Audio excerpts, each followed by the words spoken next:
अब मान लो ये पॉज है, इस लाल को दबाना।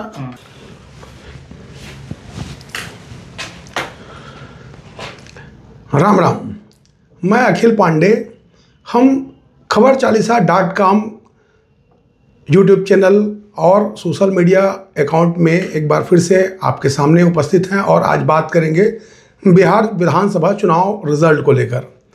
बिहार विधानसभा चुनाव रिजल्ट जिस तरीके से एक तरफा आया है और ऐतिहासिक जीत भाजपा की हुई है, भाजपा नहीं बल्कि गठबंधन की, जो राष्ट्रीय जनतांत्रिक गठबंधन कहलाती है। तो जिस तरीके से ये जो नतीजे आए हैं और एक तरीके से जो विपक्ष है, जो महागठबंधन है जिसमें आरजेडी और कांग्रेस दोनों की भारी हार हुई है, ऐसी स्थिति में जबकि कांग्रेस जितनी सीट आ रही है उतनी सीट एमआईएम की आ रही है, उतना हम की आ रही है, उतना कुशवाहा की पार्टी की आ रही है, ऐसी स्थिति में राष्ट्रीय राजनीति में एक सर्वाइवल जो है, अपने आप को प्रासंगिक बनाए रखने के लिए एक बड़ी चुनौती है, खास करके कांग्रेस पार्टी को। ऐसी स्थिति में जब छत्तीसगढ़ में कांग्रेस प्रमुख विपक्षी दल है और आने वाले जो चुनाव होंगे, चाहे राष्ट्रीय हो चाहे प्रादेशिक हो, ऐसे में कांग्रेस के लिए बड़ी चुनौती रहेगी। इसके अलावा जो है बिहार के जो नतीजे हैं वो राष्ट्रीय राजनीति के अलावा छत्तीसगढ़ की राजनीति में कितना इफेक्ट करता है, यह सोचने वाली बात होगी। हमारे साथ वरिष्ठ पत्रकार और संपादक रामावतार तिवारी जी हैं, आपका स्वागत है। और बताइए कि जिस तरीके से जो नतीजे आए हैं बिहार चुनाव में, वह किस तरीके से न केवल राष्ट्रीय राजनीति बल्कि छत्तीसगढ़ की राजनीति को आप बड़ी बारीकी से देखते हैं, किस तरीके से यहाँ उसका इफेक्ट पड़ेगा? देखिए, सबसे बड़ी बात यह है कि बिहार की राजनीति का असर पूरा देश पर पड़ेगा और प्रदेश पर पड़ेगा। हम प्रदेश में देखेंगे तो दो बड़ी बातें हैं। पहला ये कि छत्तीसगढ़ के प्रभारी नितिन नवीन जो है करीब 45,000 वोट से जीते हैं, भारी वोटों से जीते हैं, पहली बात।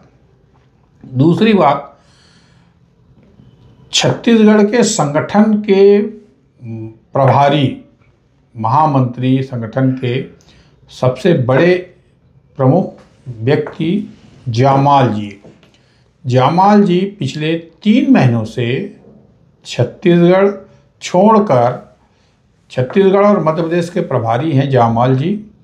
वो पूरी तरह से 40 विधानसभा क्षेत्रों में दौरा करना, मीटिंग लेना, समन्वय बनाना, सारी जिम्मेदारी थी उनके ऊपर। तो दो बड़े नेता जो छत्तीसगढ़ से जुड़े हैं, वो लोग पूरी तरह बिहार चुनाव में व्यस्त थे। तो ये एक बड़ी सफलता है कि जो छत्तीसगढ़ के जुड़े हुए हैं वो लोग बिहार की राजनीति में सफल हो गए, रणनीति में सफल हुए हैं, एक बात। दूसरी बात यह है कि बिहार में चुनाव परिणाम के बाद भाजपा का केंद्रीय नेतृत्व और अधिक मजबूत हो गया।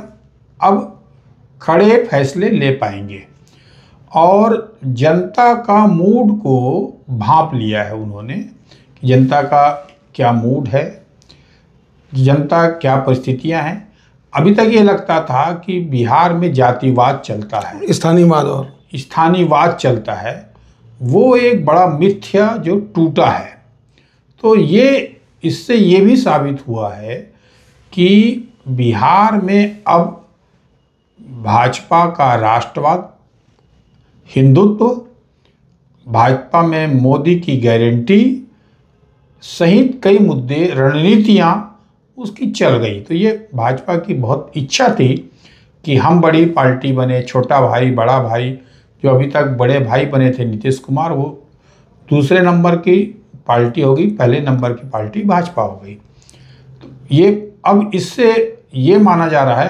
और आपको बड़ी बात बताऊं कि छत्तीसगढ़ के संगठन के प्रमुख नेता, प्रमुख पदाधिकारी, जिम्मेदार वो बंगाल दौरा जाना शुरू कर दिए हैं। अब भाजपा का अगला लक्ष्य जो है पश्चिम बंगाल है। पश्चिम बंगाल में संभावना बढ़ गई है, संभावना बढ़ क्योंकि राष्ट्रीयता, राष्ट्रवादी जो विचारधारा है वो बलवती हुई है। राष्ट्रवाद, तिरंगा जो अभियान चल रहे हैं भाजपा के, और संगठन के बड़े लोग का अभी से बंगाल दौरा शुरू हो गया। कुछ मंत्री भी दौरे में गए थे। वो मंत्री लोग रिपोर्ट कैसे, प्लानिंग कैसे बनाने में लग गए हैं। कहाँ के मंत्री गए थे? छत्तीसगढ़ के कुछ मंत्री वहाँ गए भी थे। अच्छा। कि समीकरण को समझने के लिए जी, कि वहाँ पर जो आगामी वर्षों में जो बंगाल चुनाव होंगे उसके बाद किस तरह से वहाँ परिस्थितियाँ हैं, कैसे काम किया जा सकता है, ये भाजपा समझने शुरू कर दी है। मतलब आने वाले समय में बंगाल में जो चुनाव होंगे उसमें छत्तीसगढ़ के मंत्रियों का बड़ा योगदान रहेगा। मंत्रियों का, संगठन के पदाधिकारियों का योगदान भी रहेगा। और तीसरी बात जो है, जो भाजपा छत्तीसगढ़ में करने जा रही है, छत्तीसगढ़ में जो आगामी फैसले लेंगे संगठन के स्तर पर, भाजपा दो तरीके से चलती है, सरकार अलग चलती है, संगठन अलग चलती है। संगठन अपना काम करती है, सरकार अपना काम करती है। संगठन का कोशिश रहती है कि जन भावनाओं से जुड़ा रहा है और जनभाव के अनुरूप फैसला लिया जाए। तो अब छत्तीसगढ़ के जो मंत्री हैं, विधायक हैं, सांसद है और जनता है, इसकी भावनाओं को समझकर आगे समय और रणनीति भाजपा बनाने की कोशिश छत्तीसगढ़ में करेगी। वो इसलिए कि संगठन के जो बड़े पदाधिकारी हैं, जामाल जी, पवन साय जी, वो हाल में बिहार दौरे से लौटे हैं और परिस्थितियों को समझे हैं। तो इस लिहाज से बिहार चुनाव का जो प्रभाव है वो छत्तीसगढ़ की राजनीति में पड़ेगा। भाजपा पूरे देश में मजबूत हुई है, छत्तीसगढ़ में भी मजबूत है। नगरीय निकाय चुनाव, पंचायत चुनाव, लोकसभा चुनाव, विधानसभा चुनाव लड़ी है। अभी सरकार के 2 वर्ष पूरे होने वाले हैं, अभी 3 साल बाकी है सरकार के। तो 3 साल में सरकार की रणनीति क्या होगी? अब मुझे लग रहा है कि छत्तीसगढ़ को लेकर भी कुछ कड़े फैसले होंगे, जनता के भावनाओं के अनुरूप फैसले होंगे। और पार्टी के कार्यकर्ता, पार्टी के सरकार, मंत्रियों कोई अगर लेकुना दिखा, कुछ कमजोरियां दिखी, तो उसको आगामी दिनों भरेंगे वो लोग। दूसरा, निगम मंडलों में नियुक्तियां रुकी हुई है, वो हो सकती हैं जल्दी हो जाए। संगठन में कुछ और जिले स्तर के जो पदाधिकारियों की नियुक्ति नहीं हुई है, उसको लेकर कल ही अजय जामाल जी ने सारे मंत्रियों को बुलाया, मंत्रियों से अलग अलग घंटों चर्चा की, संगठन के पदाधिकारियों से चर्चा की। तो अब जो जिले स्तर पर नियुक्तियां नहीं हुई, अभी तक अटकी हुई है, वो नियुक्तियां जल्दी होने की संभावना है। निगम मंडल में जो नियुक्ति रुकी है, होने की संभावना है। तो ये एक छत्तीसगढ़ की राजनीति पे असर पड़ेगा।